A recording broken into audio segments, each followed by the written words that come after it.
Welcome into our final Main Street Media of Tennessee High School football wrap-up show for the 2025 season.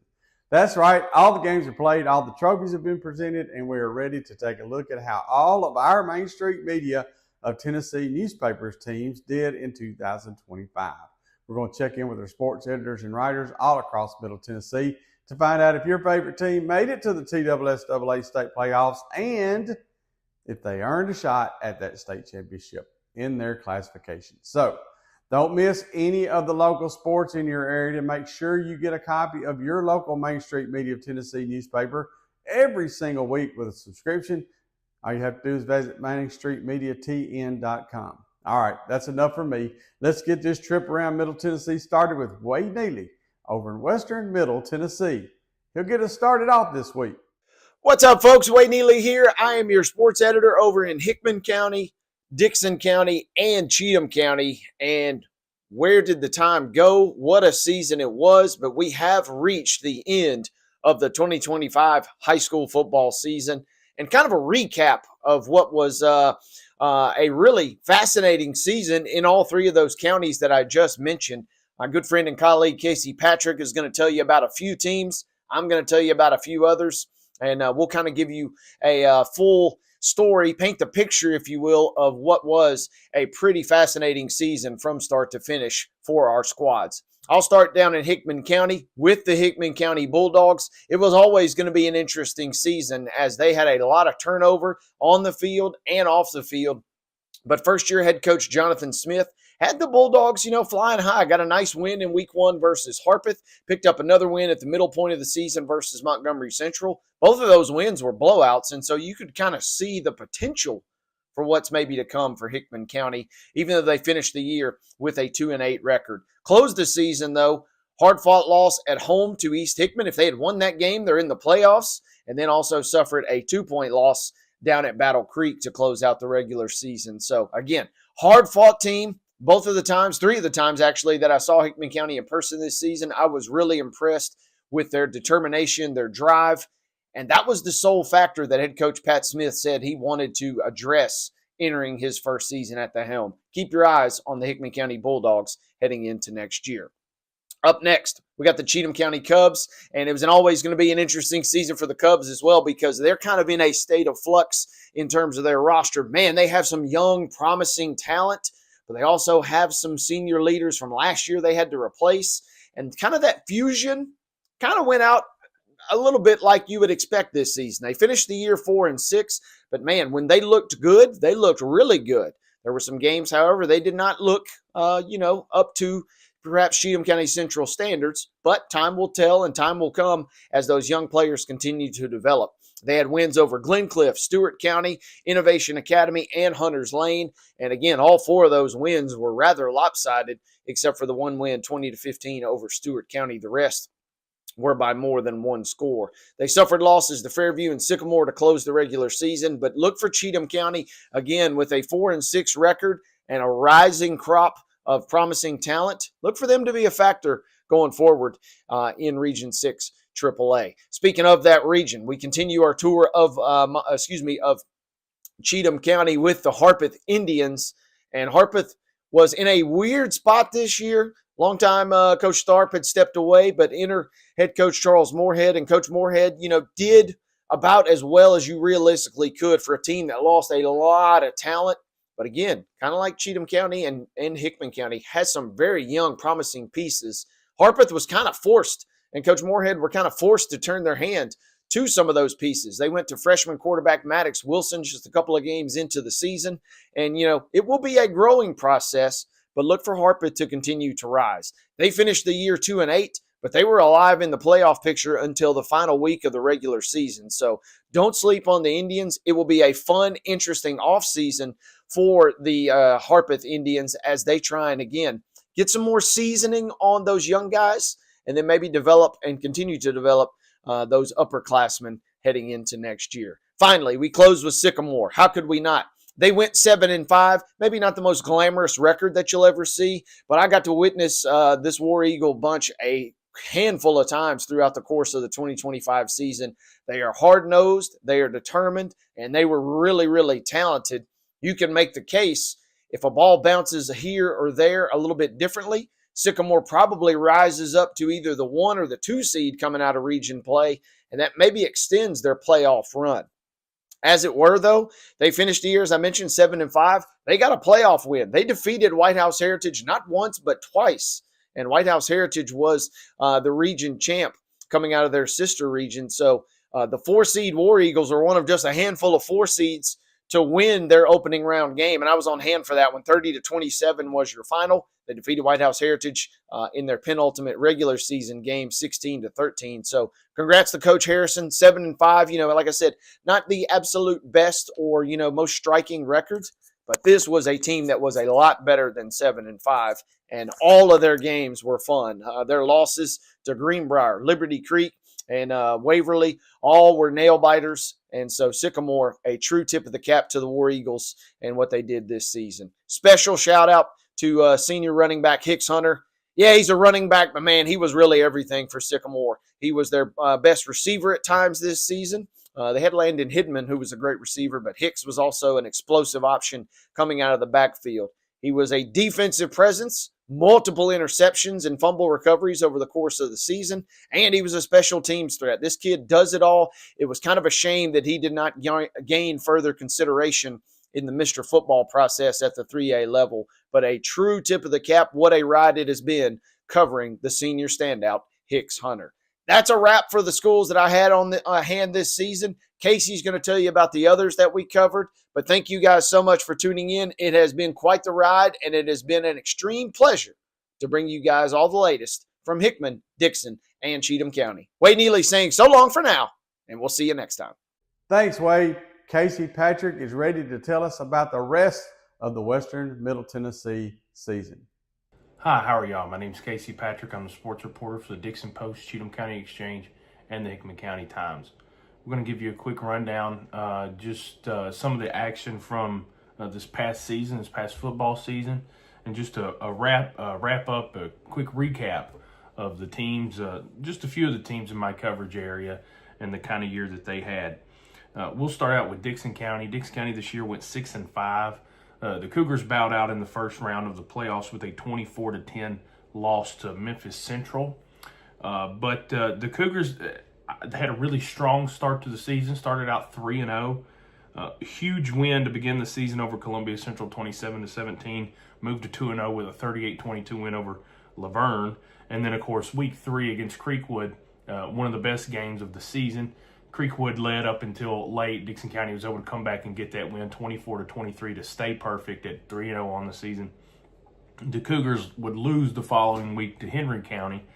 But Dixon County ending the year, Coach Tomlinson again with another winning record at 6-5. Good year from the Cougars. I think they're going to look to get out of that first round of the playoffs next year. Creekwood 3-8 this year. I think they had a little bit of struggles with maybe some inexperience on the defensive side. They had some really, really young guys that were thrown into some pretty tough spots. But the Redhawks did have some pretty good parts of the season. They were able to make it to the playoffs. They lost to Springfield 35-7 in the first round of the playoffs. That was a hard draw because Springfield's one of the best teams in the state, regardless of classification. But they were actually, I want to say they were kind of close in that game, that Springfield game, for a while. But the Yellow Jackets were able to pull away late. Creekwood with a few big wins on the year, 38-0 over Montgomery Central, 34-6 over Northeast. And then Battle Creek. It was actually the first matchup between Creekwood and Battle Creek. Of course, Battle Creek in their first year of football this year. But Creekwood beat them 41-20. Those are Creekwood's 3 wins. And then moving on, East Hickman. East Hickman ended the year 4-6. They had one less game than everybody. There was 1 week, I forget who the opponent was, but they had a game that was canceled due to weather. But the Eagles, they also lost in the first round of the playoffs with a 28-0 loss to Mount Pleasant.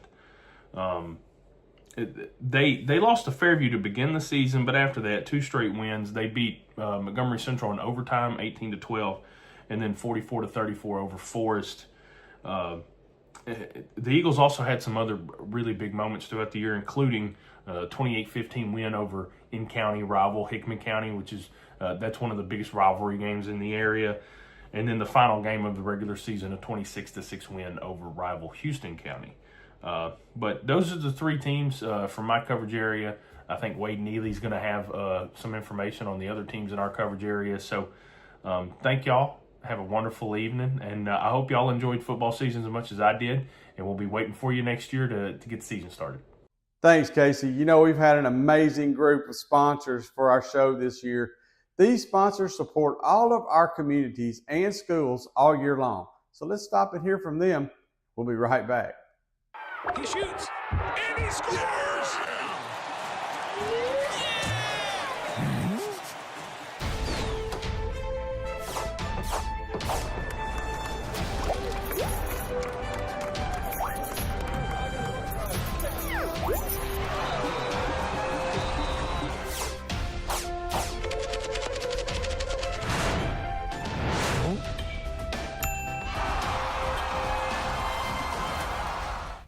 At Delta Dental of Tennessee, we know our success begins and ends with providing superior quality service, and that includes serving those who need it most.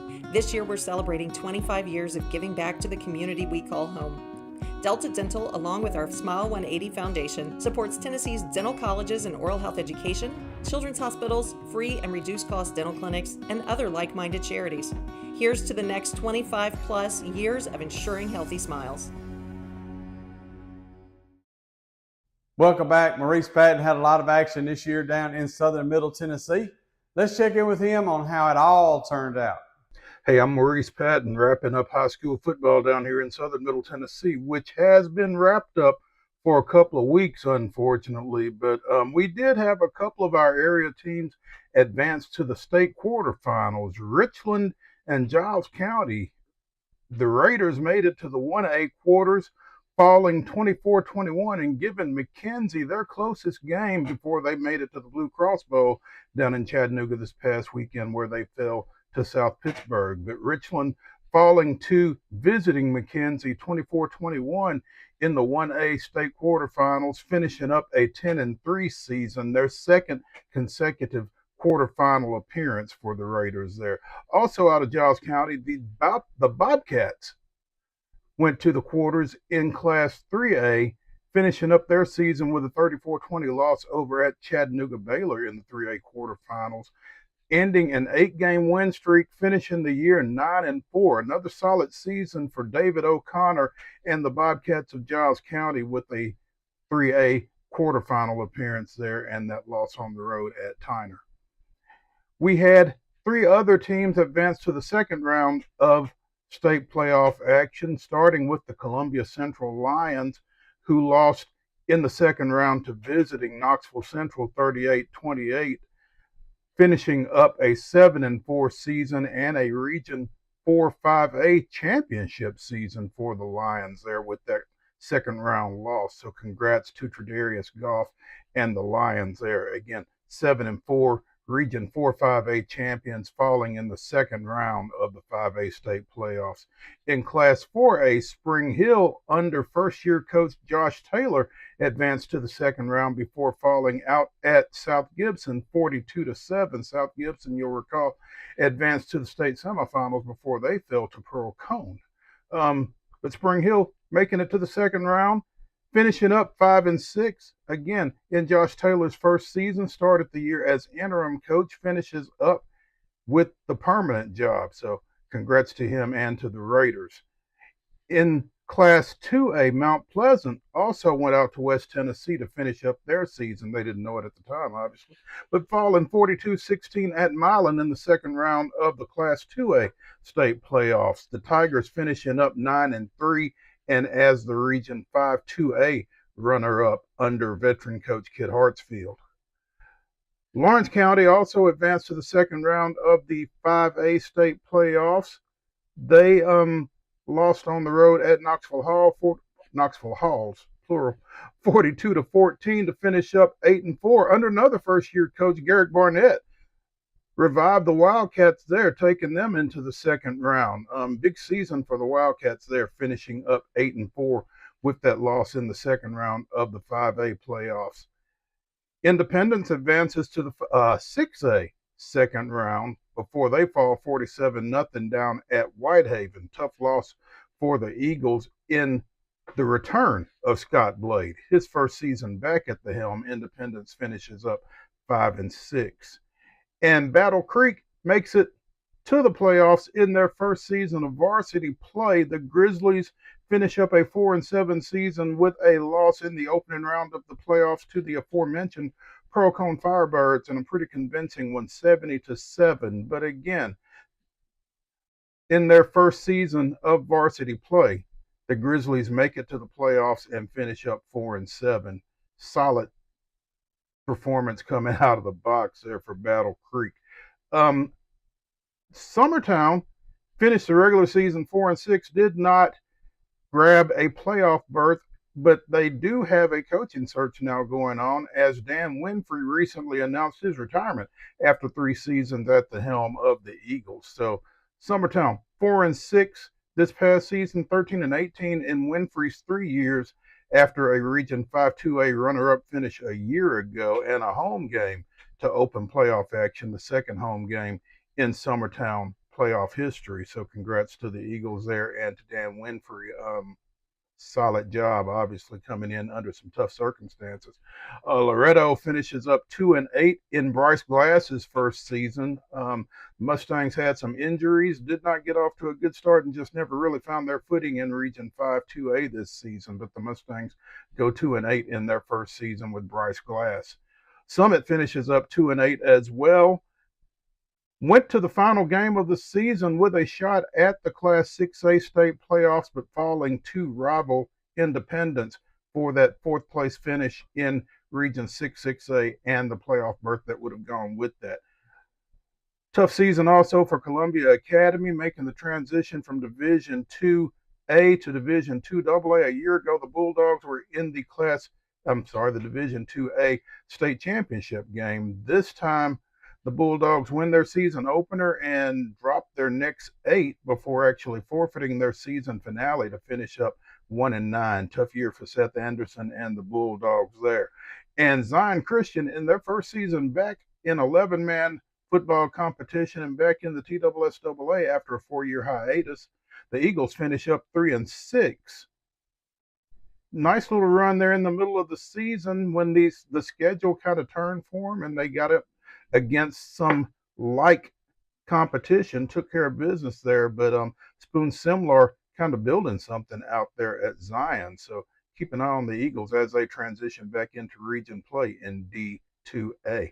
That's going to do it out of Southern Middle Tennessee. I'm Maurice Patton. It's been a fun season. We've enjoyed it. Hope y'all have too, and we'll catch up. Thank you, Maurice.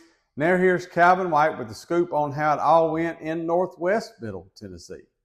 Hello everybody, this is Calvin White, Northwest Regional Sports Editor for Main Street Preps, here to give you a quick wrap-up of the 2025 football season in Montgomery, Robertson, and Houston County. We're going to start over in Montgomery County with Clarksville High. The Wildcats finished 8-3 overall, 8-2 in the regular season. They won their 3rd straight region championship. They were the only team all season to beat Antioch in the regular season. But unfortunately, the Wildcats season ended in the first round of the playoffs. For the 3rd consecutive season, they fell in the first round to Independence. Kirkwood finished 9-3 overall. They got their first playoff win in school history in the first round of the Class 5A playoffs and a win over Brighton before falling to eventual Class 5A state champion Page in the second round. Kenwood finished 6-5 and made the playoffs for the first time since 2021. The Knights capped off their best season since 2015 with a 6-5 record. The Knights fell in the first round of the Class 5A playoffs to Munford. Rossview, under first-year head coach Stratty Young, finished 4-7 overall, but fell in the first round of the Class 5A playoffs to Brentwood.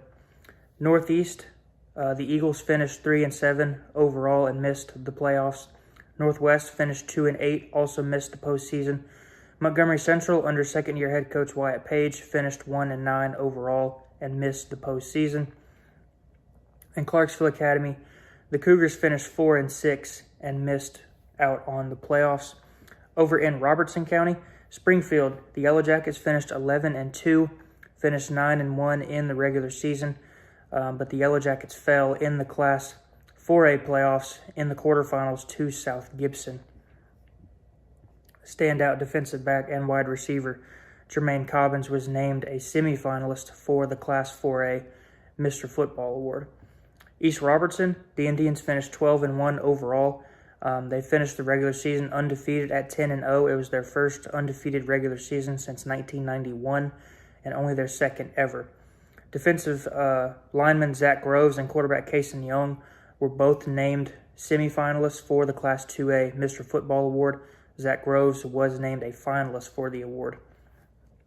The Indians fell to eventual Class 2A state champion Huntington in the Class 2A quarterfinals.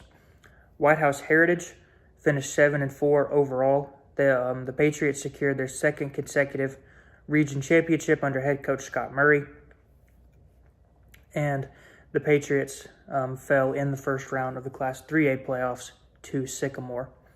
Joe Burns completed their best season since 2018. The Red Devils finished 6-6 overall. They picked up a win in the first round of the Class 2A playoffs, the Class 1A playoffs, to secure their first playoff win since 2021 and their first under head coach Justin Robinson. The Red Devils fell in the second round to Coalfield. Greenbrier finished 2-8 overall, just a season after finishing winless at 0-10. The Bobcats finished the regular season 2-8 and missed the playoffs for the third consecutive season. Head coach John Elmore also announced his retirement at the end of the season. The Bobcats will be looking for a new football coach for the first time in a decade. And finally, over in Houston County, the Fighting Irish finished 4-6 overall and secured their third consecutive postseason berth for the first time in school history. It's the first time in school history that Houston County has made the playoffs for 3 consecutive seasons. All of those seasons coming under head coach Orman Meadow. That'll do it for all of our wrap-up coverage of the 2025 football season in the Northwest region. You can find all of our high school football coverage at mainstreetpreps.com and in print at Main Street Clarksville, the Robertson County Connection, and the Houston County Herald. As always, I'm Calvin White. I'll talk to you again soon. All right, thank you, Calvin.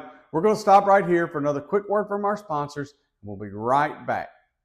At Delta Dental of Tennessee, we know our success begins and ends with providing superior quality service, and that includes serving those who need it most. This year, we're celebrating 25 years of giving back to the community we call home.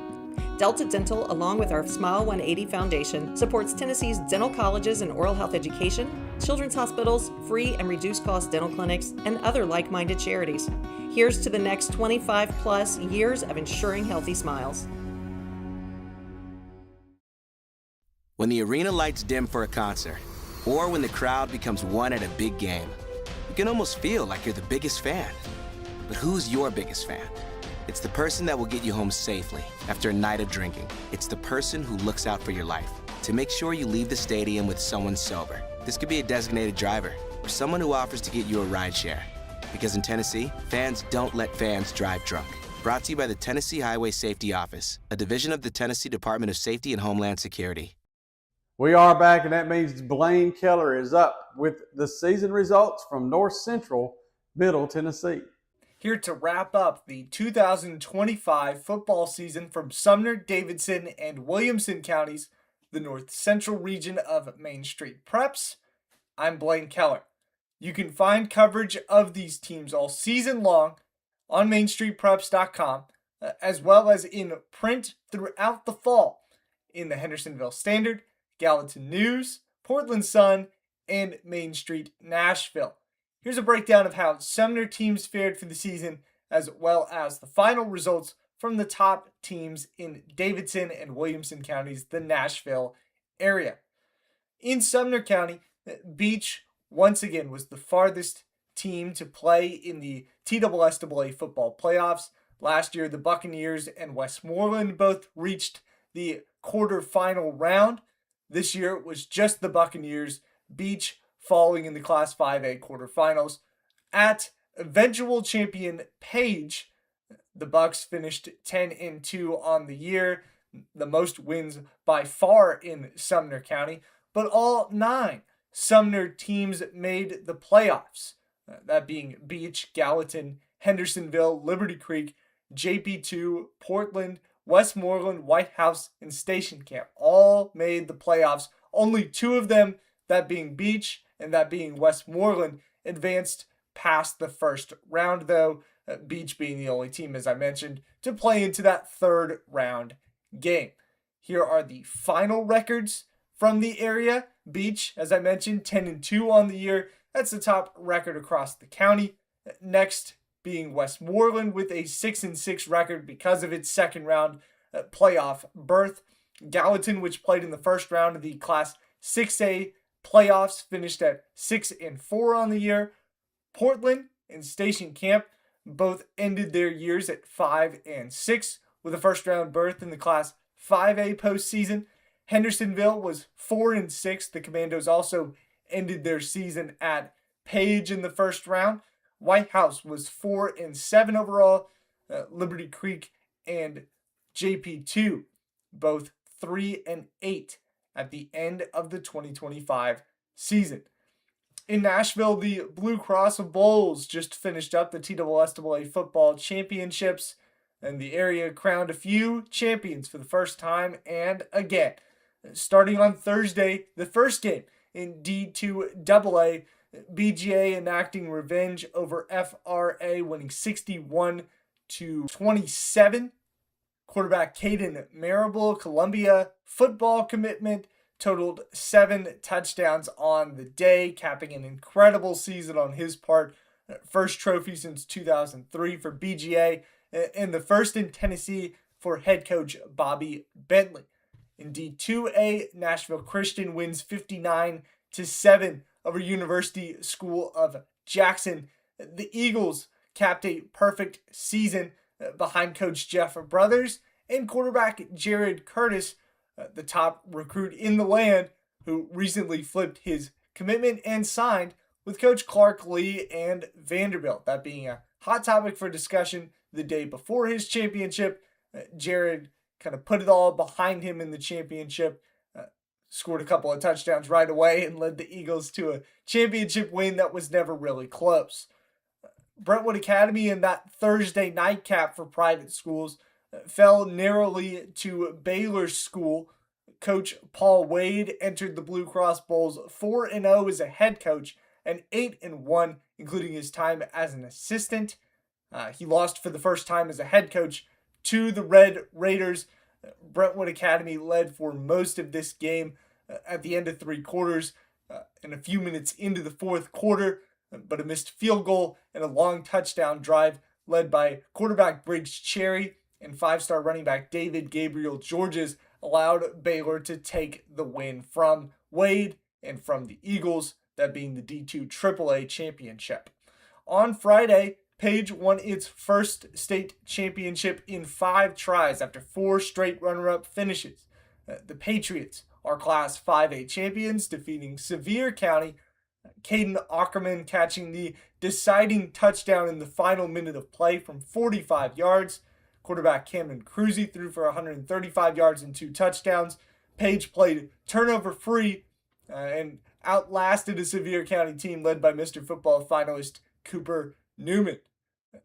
Shout out to Page's defense as well. 3 fourth-down stops that proved key from the second quarter on. Closing out with the Saturday games, Metro Nashville's Pearl Cone and Williamson County's Ravenwood both falling in their championships to state powerhouses. Pearl Cone overpowered by Alcoa in the Class 4A championship. That game combined for 30 penalties overall, the most in the championship since at least 2000. Then Ravenwood couldn't keep up with Craig Tutt, the old Miss signee, who had 7 touchdowns at running back, tying Jalen Hurd's record set by Beach a few years ago in the TSSAA football championships. That's a wrap from the Sumner, Davidson, and Williamson counties of Main Street Preps. Thank you so much for tuning into our coverage throughout the season. Stick with us for basketball, for wrestling, and for all the spring sports that are to come. We will see you out there on the fields. We'll see you at MainStreetPreps.com. Thank you, Blaine. And David Wilson is going to run out the clock on this year's show with his report on East Middle Tennessee teams. Everybody, this is David Wilson, East Middle Tennessee Regional Sports Editor for Main Street Preps. Coming to you guys one last time as we close the high school football season with our final wrap-up video of the year. What a year it was, not only for our competitors in Wilson County, but Rutherford County as well. Looking forward to breaking that down one last time as we always do. And we'll start off in Wilson County, where in Region 4-6A, you had four of the 7 Wilson County teams participating, and for the second year in a row, the region champion is the Green Hill Hawks and head coach Josh Crouch, who finished their year 10-3, a very historic season for the Hawks in Mount Juliet as they advanced their first ever Class 6A quarterfinal appearance in school history and just their second quarterfinal appearance overall. They defeated Smyrna in the first round of the playoffs, Science Hill in the second, and were leading eventual state champion out of Rutherford County, who we'll get to in a minute, the Oakland Patriots, by 10 points in the fourth quarter before falling in the quarterfinal round in Class 6A. Green Hill once again went undefeated throughout its region slate in the regular season and was boosted by the play of now two-time defending Region Player of the Year, Cannon Burrows, who is a commitment to UT Martin head coach Jason Simpson from the quarterback position. They were also led by standout linebacker Obeza Danian, who is headed to Army after winning the Defensive Player of the Year award. Staying in Region 4-6A, Lebanon was the second seed coming out of the Region 4-6A region in the country, or in the state, excuse me. They closed their season 8-3 under head coach Chuck Gentry. They fall to Riverdale in a really good 2-3 matchup in the Class 6A playoffs in the first round. That game was in the rain on Friday Night Rivals Game of the Week in the first round of the playoffs. Just a great year, though, for Lebanon running back Gianna Zeta, who was the Offensive Player of the Year in Region 4-6A. Also, some other standouts on that team as well, Jawan Stafford, John Binion. The list goes on and on. The other two teams in Region 4-6A from Wilson County that did not make the playoffs, Mount Juliet missed the playoffs for the first time in over a decade under head coach Trey Perry. They closed the season 2-8. Their lone two wins came against Clarksville Northeast and Wilson Central, which is a streak that extended now for over a decade and a half. Speaking of Wilson Central, they were the final team in this region from Wilson County. They closed their year at 5-5, missing the playoffs once again under head coach Ben Kuhn. But there was a historic note on their season as well. Running back Chaz Martin broke the season single rushing record for the Wildcats and was listed as well as the running back of the year from Region 4-6A. Transitioning to the Division 2A Middle Region, two teams from Wilson County there. Friendship Christian, who was 9-3 this past season under head coach John McNeil, advanced to the quarterfinals of the Division 2A playoffs before falling to Providence Christian Academy at MTSU in a double overtime game. That was an absolute thriller. Obviously, a really good year with quarterback Blake Wardorf coming over from Watertown to transfer. Jade McGowan battled an injury through the middle part of the season, but returned to form a nice duo at the running back position with freshman Rodder Walcott, so that he will be someone as well to keep an eye on moving forward. Staying in that middle region, it was MJCA, the final other team from Wilson County in there. Mount Juliet Christian was 1-9 this past season under head coach Dan Davis, did not make the Division 2A playoffs. Their lone win came in a non-region game against Glencliff in October. Final team in Wilson County was Watertown, head coach Gavin Webster. They made the playoffs as the 4 seed coming out of Region 4 3A. They fell to Tyner Academy in the opening round of the playoffs down in Chattanooga. They closed their season 5-6 with the Purple Tigers there. Transitioning to Rutherford County really quickly as we close, obviously for the 5th time in the last 6 seasons and now for the back-to-back straight years, Oakland and head coach Kevin Creasy are the state champions out of Class 6A. They defeated Ravenwood 62-21 this past Saturday at Finley Stadium in Chattanooga. Ole Miss signee and Oakland senior running back / safety Craig Tutt tied Jalen Hurd, former Beach running back and Tennessee football star, for the most rushing touchdowns in state title game history with 7 against the Raptors. He is also a Mr. Football finalist that got announced or will be announced on Tuesday. Obviously, the Patriots had a really good year with the duo of Cam Morton at the quarterback position, who's a freshman, and Dante Cameron. Also, Joel Wyatt, the Tennessee signee, anchoring their wide receiving core and their secondary along with Tuck. They defeated Blackman in the Class 6A semifinals. We had an all Rutherford County semifinal there. A great season for the Blaze under head coach Matt Kreisky, led by Javion Elliott in a really good passing game and defense as well. We would be remiss not to talk about PCA and head coach LeBron Ferguson in Division II Single A. Obviously, as I mentioned, they defeated Friendship Christian in the D2A quarterfinals. They lost to University School of Jackson in the semis at Floyd Stadium at MTSU, but it was the first time in program history that PCA had won a region title in the East region in Division II Single A and advanced to their first ever Division IIA semifinal and were on the doorstep of their first ever state championship game.